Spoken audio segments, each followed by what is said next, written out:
this way. Let me see if I can do it this way. We finally achieved it. We achieved it. Yay. Woo, that was stressful. No, sorry for being stressful. I really appreciate you being on. So I think there was a little, I saw right there where I had to click that on. So that was on me. I think it's the connection. Yeah. And I'm coming through now, right? I think I have to stand in one spot in my house. Okay. Get settled. We got some folks on. Hey, CJ, thanks for joining. We have Edwina on. We're just kind of waiting for her to get like a clear path, like a clear place where she can have great connection. Are we good here? You guys can see and hear me? And we can see and hear you. Fantastic. Thanks so much. Guys, again, thank you for joining Murphy Muse Live. I am really excited to have Edwina Martin-Arnold with us.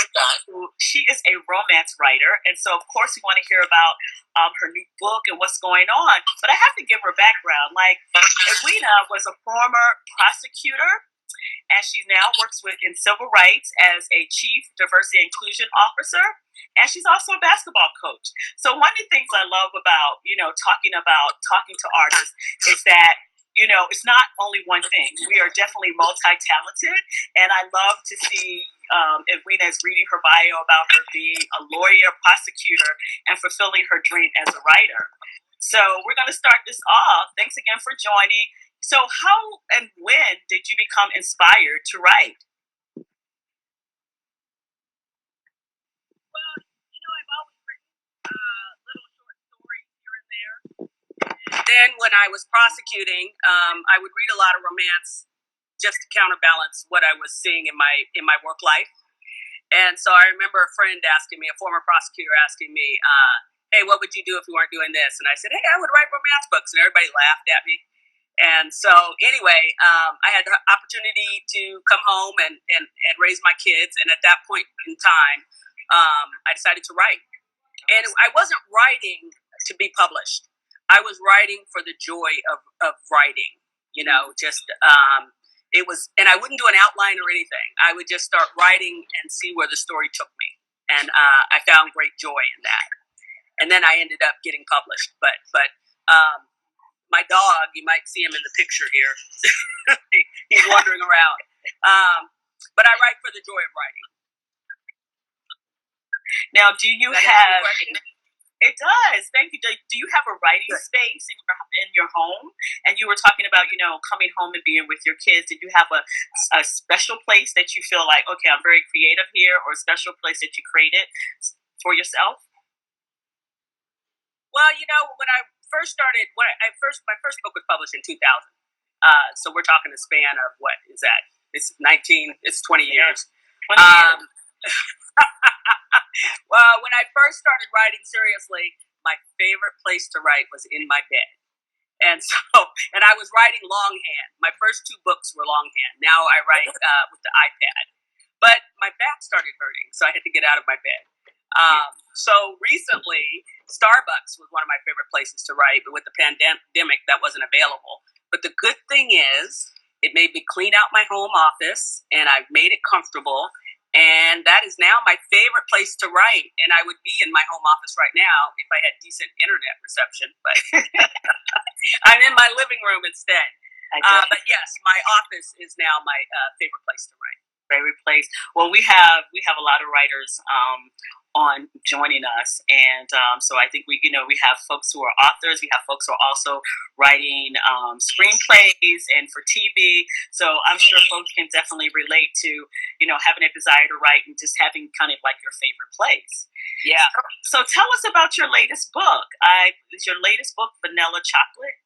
Yes, it is. I'm really excited about it. So I have to tell you how the chocolate series came to be. So 20 years ago, and probably I'm sure today, there was a definite formula for romance writing. And part of that formula was you could only have 2.5 sex scenes. So you'd have 2 where they went all the way, and then you had a teaser sex scene. Okay. So my readership kept asking me for more sex scenes.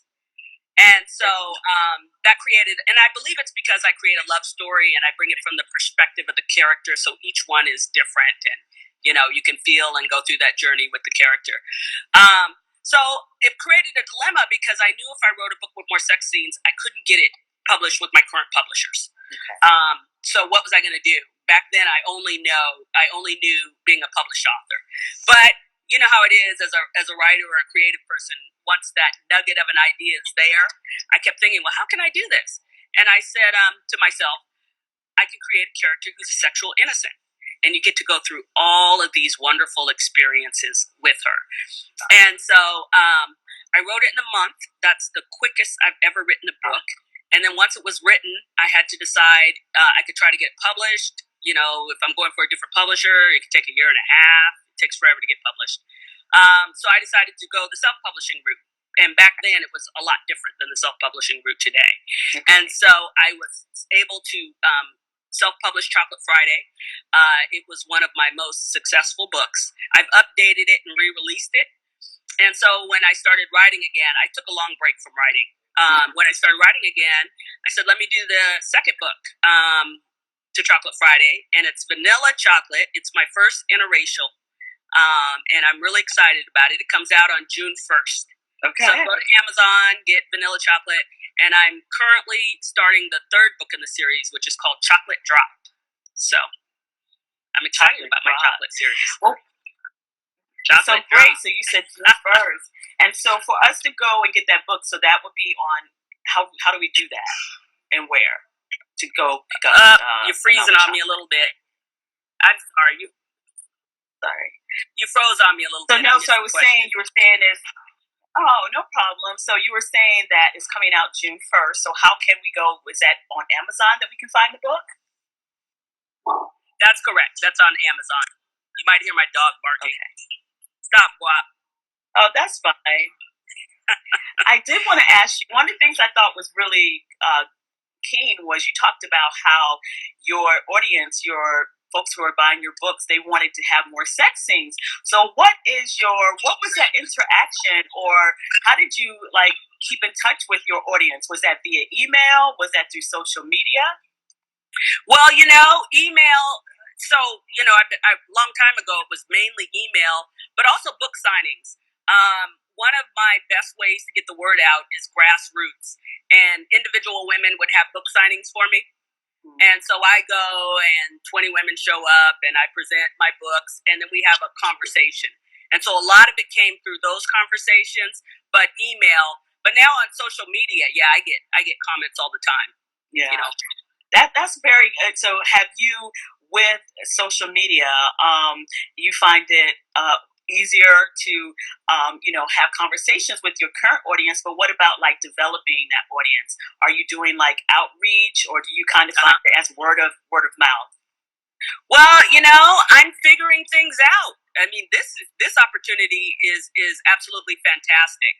But I am doing some things on social media. I have every 2 weeks I pick a romance movie. The first two were my favorite, one of my favorite actors, Denzel Washington. Do you guys remember The Mighty Quinn and Mississippi Masala? Yes, I love this. So those, and then I did Queen and Slim. So I'm it's available on my Facebook page and also on Instagram. But you can see my movie picks for that week. I also do romance tips to touch base with my readers and try to create more of an audience. So I do things like that on social media. Okay. And then virtual book signings. And then I post a little bit of the virtual book signings on social media. And so, do you have any ideas for me? Yes, I do. We can talk after this. But tell us right now, so we want to follow you on Facebook and Twitter. What are your social media handles so we can follow you? My name will get you everything. Okay. On Twitter and one for number Instagram one author, and on Facebook it's Edwina Martin-Arnold author. Okay, you guys heard me. So you guys, I will also post that. Okay. So you said Edwina Martin-Arnold 1, right? Uh-huh. That's on Instagram and Twitter, and then for Facebook, Edwina Martin Arnold. It's a mouthful. All right, it is. And today we got the first one. I just got notice from my web guy that my website, it's still in its kind of preliminary stages, but my name again, EdwinaMartin-Arnold.com, will get you to the website. Awesome. Okay. Thank you. Now, I did see a couple of questions go by, so please put the questions in the box because I definitely want to be able to get to them, but they're rolling by. If I don't ask this one correct, please, the person who asked it, resubmit it. So I believe I saw a question about the Harlequin publishing, how you went about that process, and that was for your first book, right? No, Harlequin was my third book. Okay. So when I first started publishing, there were two houses that did Black romance. It was Genesis Press and BET. You guys remember Arabesque? Yes. Yes. So those were the only two houses. So my first two books were with Genesis Press, and then I got a deal with Arabesque, and Harlequin bought Arabesque, so my book was a Harlequin book. Okay. But the way I did it, so I'm talking 20 years ago. I don't know if it's still applicable, but I consumed romance, but I would look at the back and see who the author would dedicate to, and sometimes they would dedicate to an agent, and then then I would research that agent. Very smart. And that's how I actually got an agent doing that. But then I found, you really don't need an agent because you just follow the submission guidelines. My agent helped a bit; he did help a bit, but romance is a little different than other genre. You can follow a submission guideline and get your work looked at. Okay. Have you considered, or maybe you do have this, and I'm not familiar with audiobooks? Is it currently on audiobooks, or is that like a next step for you? That's my next step. Okay. Yes. I love reading. I love audiobooks because I drive a lot. So I 7 to 8 hours. So I always kind of go to the library and get like the audiobooks. That would be really amazing. And so with that too, and you talk about, so now that you have June 1st, you have Vanilla Chocolate coming out, and you're starting to write Chocolate Drops. I'm trying to remember all the series. Yeah, you got it. I got it. Chocolate Drops. So Chocolate Drop. And so what is your process? And do you have, like, when you're writing books, are you saying, okay, I'm giving myself a month timeline, I'm giving myself a 2-month timeline? How does that work now that you're like doing the next series book? Well, so let me tell you a little bit more about my journey in answering that. With Harlequin, I made 8 cents a book. Self-publishing, I make $2 a book. Harlequin, you have instant distribution. Your book is everywhere. You're nominated for awards, blah, blah, blah. Self-publishing, you got to do your own hustle. But you have tremendous creative control. Every publisher I've had has probably changed 30 to 40% of my book. So self-publishing, you just have tremendous creative control. And I do it at my pace. And so, I set my own guidelines for myself. I haven't missed one, but if I do, I could just go into Amazon and move the date back. That's freedom, right? Yeah, that's freedom. And setting your own. But on the other side, so what are the challenges? Are the challenges now that you have to have your own budget for marketing, or you don't have a marketing team? So what was the Harlequin marketing team? It was a specific magazines or certain places where they would place it. So if you can tell us the difference between those two. The book was everywhere. The book was, I would go into bookstores. The book was there. I would go into Fred Meyer. Fred Meyer is our grocery store out here. Okay. You go to the book section, and I remember walking with my kids and seeing my book in the book section, which was just unbelievable. So, there was very little I had to do. I did some local stuff around Seattle. But, the publishing houses get the book everywhere. Okay. So now I have to hustle. I mean, if I just publish the book and let it sit on Amazon, nobody's going to buy it, right? So, I have to get the word out there. So yes, I have to do a lot more. Yes. Well, it's been helpful too. Okay. Fiverr. F-I-V-E-R-R. Oh, I'm familiar with that. Yes.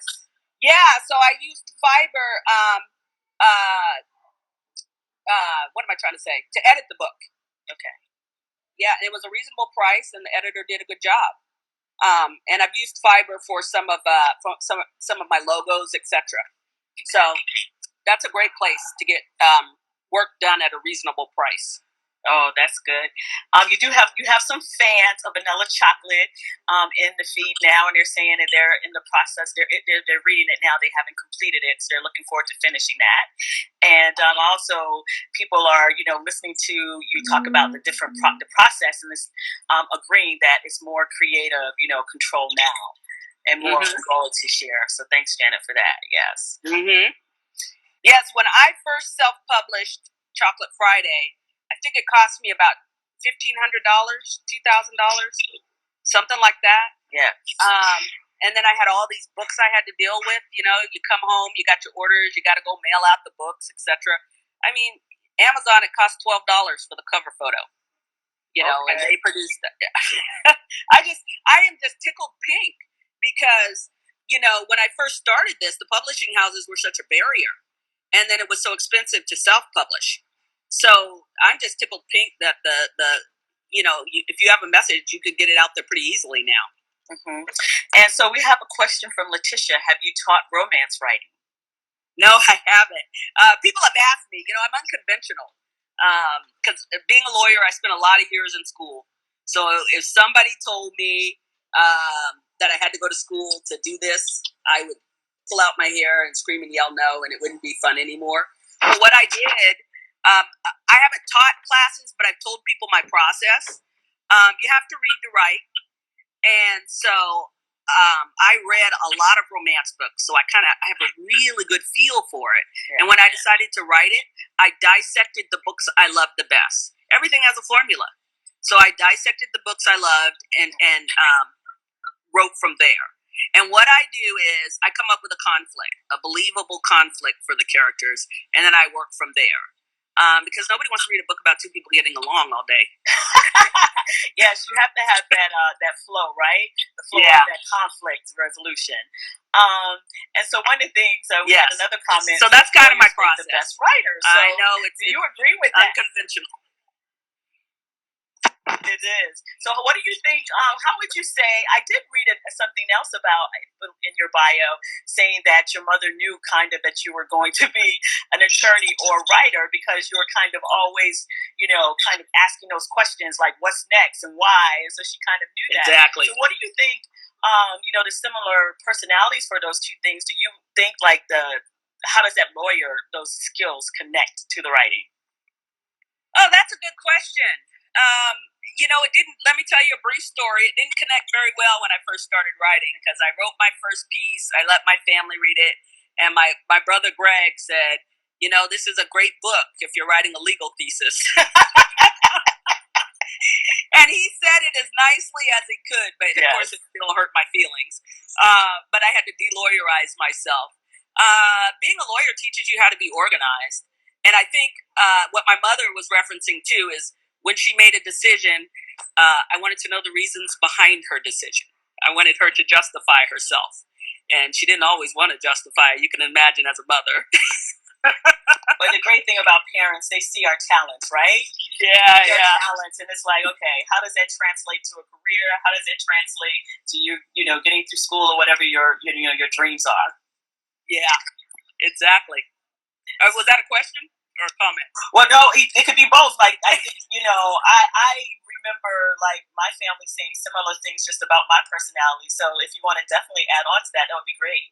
Oh no, I mean I think you hit the nail on the head. I mean she was as I got older, she would reason with me more, and that's where the lawyer part came in. And as she said, I was always scribbling and writing something down. That's good.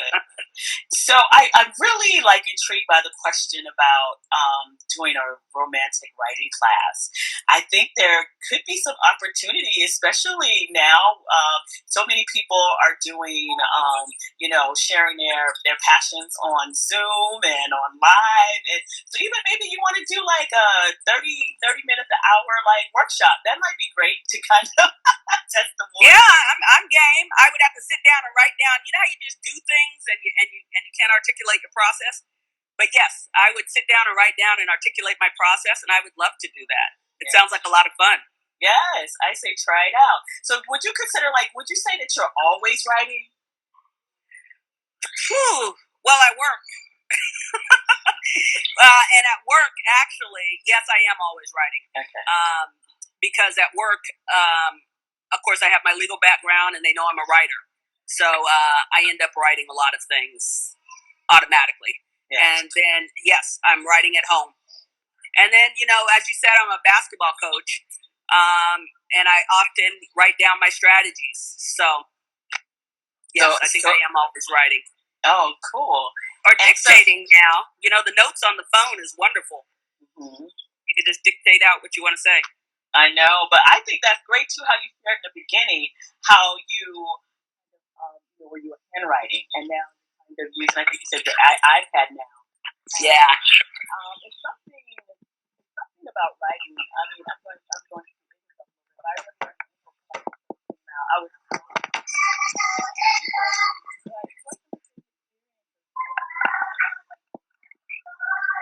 Roz, I can't hear you very well. I'm sorry. Sure, no problem. So let me. Now I can hear you. Okay. So I was saying, I remember with when the ebook started coming out, and I got my first, I think it was a Nook, the Barnes & Noble ebook. I loved it because I could easily take it everywhere and download books, but it was something about holding a book. It was something about, having that book and going to book signings and, having people sign them. And that reminds me, you had a virtual signing book event, right? Say that again, You had a virtual signing for your I did. For your new book? Okay. Well, I had a virtual book. It was a book club, and they invited me, and so we spoke about the book. Okay. But of course, I couldn't sign it because it was virtual. Yes. Yeah. So okay. So what? Yes. What do you do with that? So you spoke, and did you read excerpts out the book? So I was just saying, for that, did you kind of read excerpts from the book, and you just kind of, because you read excerpts and you had people who had read the book ahead of time. Exactly. So it was a book club, and they had read the book ahead of time. Oh, and we talked so long. I think how the free Zoom is an hour. We got kicked off and had to had to come back. Had to start up again. Okay. Yeah, but we discussed the book at length. We discussed other books, and then they had questions and I had questions. So it was a very interactive experience. Oh, that's good. Well, we look forward to some more of those. We have another question. Who are your favorite authors? Outside of romance, my favorite authors are Octavia Butler, and I can't stand her dark stuff, but Octavia Butler and J. California Cooper. Yes, I love J. California Cooper. Yes. That's the short form. Well, both of them can deliver such powerful ideas with very limited words. And I consider that to be extremely talented. On the romance side, I really like Beverly Jenkins and Donna Hill. They both can just put together a great story. Yeah. So check those out. Beverly Jenkins and Donna Hill. So you have a series of books now. So I know you're talking about the series, but in your mind, are you thinking, okay, I would love to see this on TV? Blessing and a curse. The blessing would be, wow, my stuff is on TV, but heck, if they change my books, I'm change it for TV. So that was me. Sorry, I got you back. Oh. So yes, that's the thing about having your work too, right? How much are you willing to have edited? And exactly. So even in the book, you were saying your process that 20 to 30% of it's changed. So I guess as a writer, you have to decide where that line is drawn. Exactly.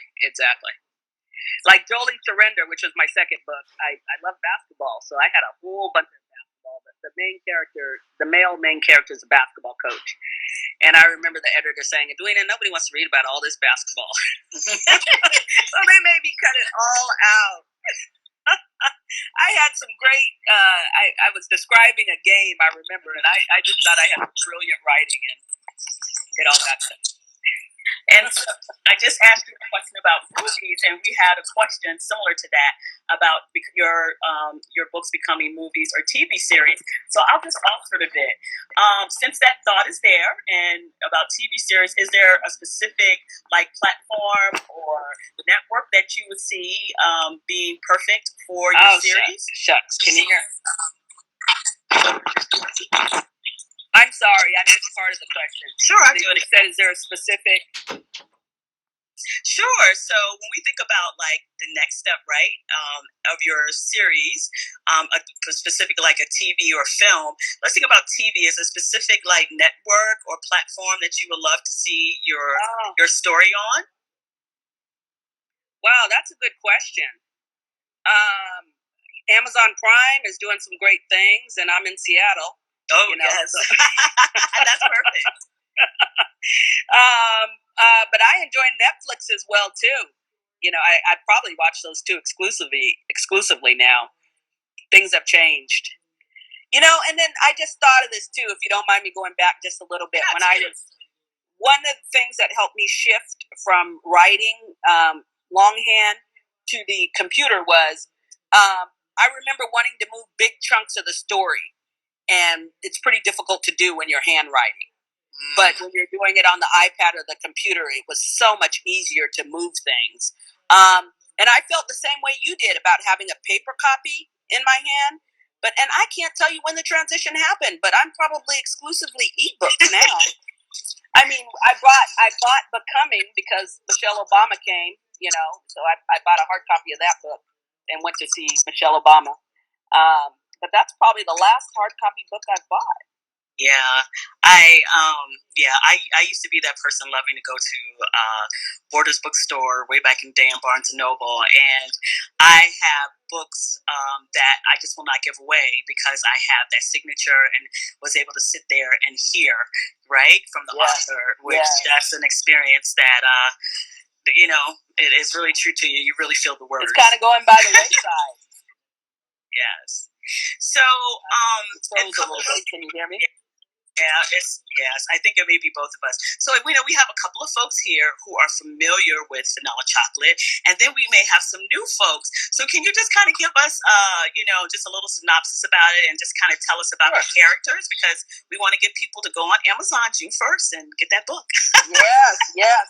So, as I said, vanilla chocolate is my first interracial. So you have a black woman who does not date white men, and she wakes up. She's in Paris. She's a photographer, and she's there on a gig. And she wakes up, and she's not sure who she was in bed with. And when she turns around, she discovers that it's a Caucasian man. And so that's kind of the beginning of the story. And it ends up, well, I don't know how much. I don't want to give too much away, but she knew the man in high school. Although she doesn't remember him immediately. But anyway, so it's their journey and their story. Nice. Now, so how does that connect to Chocolate Friday? So I just want to get the the steps together. So it's Chocolate Friday, then Vanilla Chocolate. So do you would you suggest people read Chocolate Friday first? How is that connected? You know, I try to make each book stand alone. For example, Chocolate Drop is going to be set in Spain. So someone might want to read that book. That appeals to them for some reason. So each book stands alone. But Chocolate Friday is the one where you get to go through all of the wonderful sexual experiences with the innocent. The story is about a repressed English teacher. She's a professor at UW. She had an incident happen, and it wasn't rape, but she had an incident happen in her life that has made her shy away from having a boyfriend. Okay. So she wants love and she wants intimacy. So she puts herself in counseling, blah, blah, blah. And her best friend says, well, okay, now that you've done all this, it's time for you to go to Chocolate Friday. And Chocolate Friday is an all-male review where the men are some form of chocolate, from light to dark. All right. So she takes this walk on the wild side. She has a connection with one of the strippers. His name is Flava. The only spice you need. And she goes back to school, and Flava, whose real name is Andre, ends up being a student in her class. And so vanilla chocolate is Andrea, who is Andre's sister. Okay. Very good. So that's how the two are connected. So a lot of twists and turns in that first one, I see. Yes. And the second one too, I'm not describing it as well as I'm describing Chocolate Friday. But they're both really fun reads. Good. Thank you. So what advice, and guys, if you have questions, put them in the question box so I can definitely ask those for you. What advice would you give someone who, I would say, first of all, well, romance writer, because that's what you specialize in, and who wants to write and wants to publish? What advice would you give them? Well, the first thing I would say is you got to read. So you can't write anything if you don't read. And then I would say if you want to be published, even if you don't want to be published, you need to think about who your target audience is. Okay. So if you want to write sci-fi, I would suggest you go and read as many sci-fi books as you can. And then start, because as I said earlier, everything has a formula. So you have to be familiar with that formula to communicate to whatever audience you want to communicate to. So I would say read, and then target your reading, and then begin writing. Okay. Thank you. Uh-huh. And I kind of want to go back to the process where you talked about now you're self-publishing. So when you were with Harlequin and you're working with them, there's like, what was that collaboration with? You talked about an agent. And now, what do you see? Like, are you doing everything now with self-publishing? And like, who do you collaborate with? So I think if you can tell us, like in the beginning, when you were publishing with Harlequin, like what that collaboration process looked like. You know, there wasn't much collaboration. You would tell them the idea, they would okay it, you would write it. And do I still have you? Yeah. You would write it. You send I'm still here. Oh, you would write the book, you send it in, and there's 2 edits. One was a story edit, and it dealt with content. Did it flow? Did it make sense? Blah blah blah. And the other one was a grammar edit. So that was the only thing I really heard. And if your content edit was good, I never really had much comments except for take out the basketball. They didn't really say much to you, but if they had a problem with your content, they would talk to you. So now it's kind of difficult. I've been in several groups, but usually I'm the more experienced person in the group, so I'm giving a lot, but I don't get as much back. But I recently joined Romance Writers of America, our local chapter. And a woman and I have bonded in that group. And I'm trying to, what is Teresa's last name? Teresa Scott. And she's been writing romance for 30 years. But now we are kind of helping each other out. And so that's starting to be a great relationship. Oh, that's great. I mean, I it's interesting you talk about that organization you joined. That sounds exciting. And I'm sure, like, we think about, like, the different genres that they have, like, specifically, like, I know folks who love soft, sci-fi, and horror. But we did have another question come in. Someone was asking, are there romantic films or series that you enjoy? Oh, yeah, there's a lot of romance films that I enjoy. The one I just did last review, The Shape of Water. Have you guys seen that movie? No. Oh, probably people are typing in, but yeah. The Shape of Water, it's a great romance. Oh, yes, I did. Yes, The Shape of Water. It was Oscar nominated, right? I don't know. But the man is an amphibian. Yes, it was Oscar nominated. But my husband kept saying, Edwina, watch The Shape of Water. Edwina. So I did, and I was like, wow, this is a really great romance story. Queen and Slim. Oh God, you can go on and on and on about Queen and Slim, but what I focused on was their romance and how, in the beginning it was awkward. They didn't really care for each other, and by the end there was this deep connection, this deep love, and the way they the journey to get there. That's what romance writing is, because everybody knows they're going to be in love at the end, right? Right. And so it's the journey.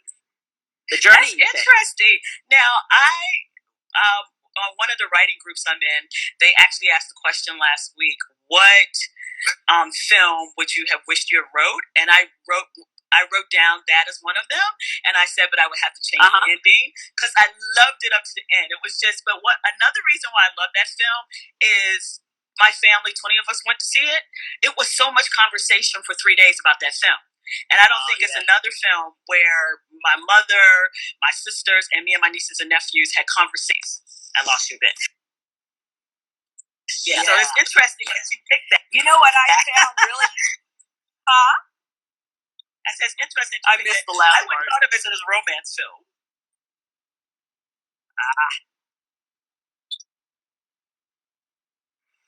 So let me see. Okay, so we do have another question. Okay, from Lavera. So, how does one get an agent?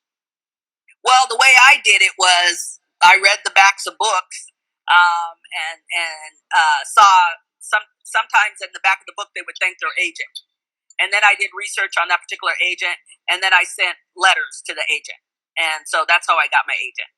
Okay. So other than that, I don't know. What do you guys think? I think there's conferences you can go to where agents are there, right? It's so many different, yes. I mean, that's the thing about the agent. How do you, depending on if you're writing, as you said, for TV, you're writing books, how you go about it. Sometimes it's kind of like you have to have enough published for people to see. You have to have, if it's a film, you have to have people attached to it. Like it's a journey, but I do like that you are being really like creative about it. And Lavera said, "Thanks so much." Oh, you're welcome. It worked for me. It worked for you, yes. Yeah. I think I have another question coming in. Oh, I think Janet was saying people are looking. Let me just go back. People are looking for romance writers of color. They are very accessible now. Interesting.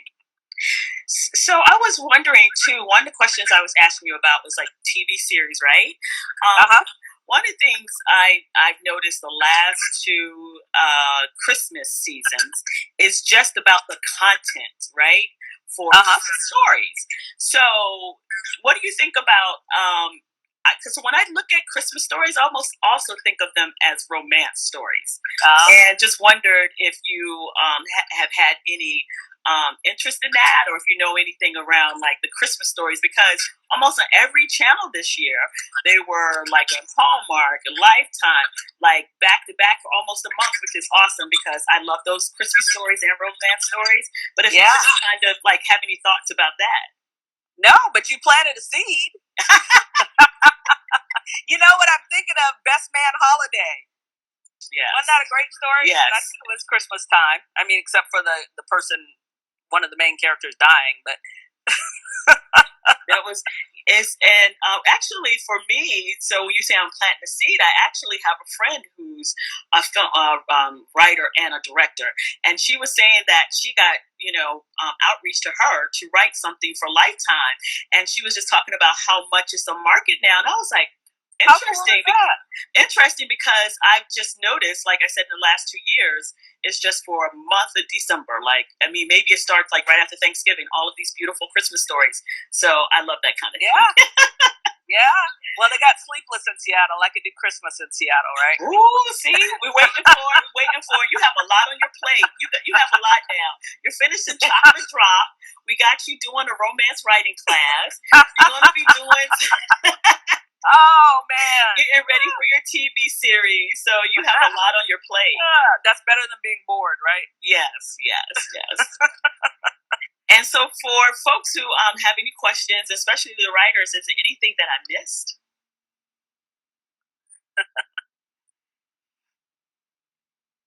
So I think we have most of the ones that come through. It's a box. And our internet has been crazy too. Yeah. It's a completely different ball game. Okay, I do see a question up here. Have you gone to any conferences? Okay, let me read it again. Have you gone to any conferences? And if so, which ones did you go to and what were they like? So I guess specifically like writing conferences, romance, conferences. No, I have not gone to any conferences on how to write. I went to Romance Writers of America because I was nominated for an award. Congratulations. I didn't win, but so I went to the conference for that purpose. But no, I haven't. I'm sitting here thinking, but I want to. Okay, good. If anything seems like school, though, I'm going to run the other way. No more school. No more school. No more school. School is tough. And I want to also, I was thinking about this in the beginning and it came back to me. So with romance novels, and you talked about, engaging with your audience on social media and also email and going to some of these book clubs. What does it look like with men and women? Is it a nice mix? Is it like 80% women? How does that look? Romance novel, yes. The majority are women. Okay. But I have quite a following of male readers as well. And what I tell men is, in my books at least, the women usually need some help, and the man is helping them in a realistic way, not in a way where it's impossible and he's some superhero. So every man who has read my book enjoys it. Okay. And so that was going to be my next question, because I do think when we think about specifically some of the films, how like in Waiting to Exhale, it was some like, okay, this was a great book for women, but the men were not depicted so well. Yeah. It felt that way. So that's great that the men love your book and they feel that the men represented in your book are men that they can relate to. Yes. Yes. So all the men out there, read my book. I think I saw a question go up about an entertainment attorney. Okay. Did you see that, Roz? I did not. Let's see. I did not see that one. So if someone had a question about entertainment attorney, please send that again. We have time. Well, what I was going to say is, with my first book, I'm an attorney, so I had friends in the field that I asked a bunch of questions. What should I do about copyright? Blah, blah, blah, blah, blah, blah. But I don't really think, at least at the level I'm at, I don't think an entertainment attorney is necessary. And maybe it's because I have my own legal background. I'm pretty comfortable reading a contract, etc. Okay. That's good. And so we want to know how we can support, because it's really exciting having your series. And how can we support? We want to know how we can, how we can first follow you. So you did get that earlier, but we had some people join us. So if you can repeat where we can follow you. You can follow me. My name is the key to everything. My website is up today. It's EdwinaMartin-Arnold.com. Edwina Martin-Arnold 1 for number 1 author, right? On Twitter and Instagram, Edwina Martin-Arnold 1. And then Facebook, Edwina Martin-Arnold author. But even if you just put in Edwina Martin-Arnold, it'll pop up. And most importantly, Amazon. Put in Edwina Martin-Arnold and buy there's 9 books total. Buy all 9 books. Or at least check out the Chocolate Friday series. Yeah. And one that I do remember also seeing was Twice Friday. Twice Tempted. Sorry. See, I'm getting all the chocolates together. I was like, Twice Tempted. So what was that, like one of your first books? No, actually, so House Guest is the Harlequin book. And so Twice Tempted is the sequel to that book. Okay. Yes. I love the series. This is very inspiring. Thank you so much. Mm-hmm. So we are going to wrap up. If we could probably take 1 or 2 more questions, but I just kind of wanted to ask you something fun. So you were in Seattle, right? So what are you looking forward to doing after everything is clear and open? You could tell me like your favorite restaurant in Seattle or something that you're looking forward to doing. I am looking forward to going to Morton's and having a steak. And having a steak. And a cognac, yes. I know Morton's for their, are you a dessert person? I think you are. I know Morton's for their molten chocolate cake. Yes, so to die for. Yes. With the chocolate, the melted chocolate in the center. Good. Yes. And have you visited New York? Yeah. So do you have any favorite places in New York you would like to check out? my favorite thing to do in New York, JetBlue used to have this flight that was $99 each way, and I would get some girlfriends together. We would fly up, take the red eye on Thursday, and we would go see plays, and then fly back Sunday night. Okay. So that's one of my favorite things to do. We would stay downtown. We were in walking distance of everything, and we go catch a couple of plays. Yes. Actually, I caught Luther Vandross at one of his last concerts before he had the issue. I was just walking by and saw that Luther was playing, and we were able to get tickets and go. So, was he at Radio City Music Hall? Or yes, okay. I think that was it. Yeah. Yes. I kind of remember. And then my beautiful cousin Letitia's in New York, so that's another reason. Yes, Letitia is. Letitia's a wonderful friend and writing, I was going to say partner, but actually giving lots of great advice on writing. So I can see you guys definitely have that in common. Yeah. Two different genres, though. Completely opposite. Genres, yeah. My cousin is very technical, isn't she? She's very technical. She gives great notes, and she's also a brilliant actress. So I love, in the readings, right? She can do so many different voices and just bring characters alive. So yeah. So we will thank Letitia for introducing us. Yes. And I want to thank you for joining Murphy Muse Live. And we are definitely excited about your book, Vanilla Chocolate. Thank you so much for having me on. And I look forward to talking to you more about what we can do. Yes, let's talk about what we can do, especially leveraging these lives and, social media. It's a lot we can do. Okay, yes, thanks, everybody. Thank you, everyone. Thank you. All right. Bye. Bye.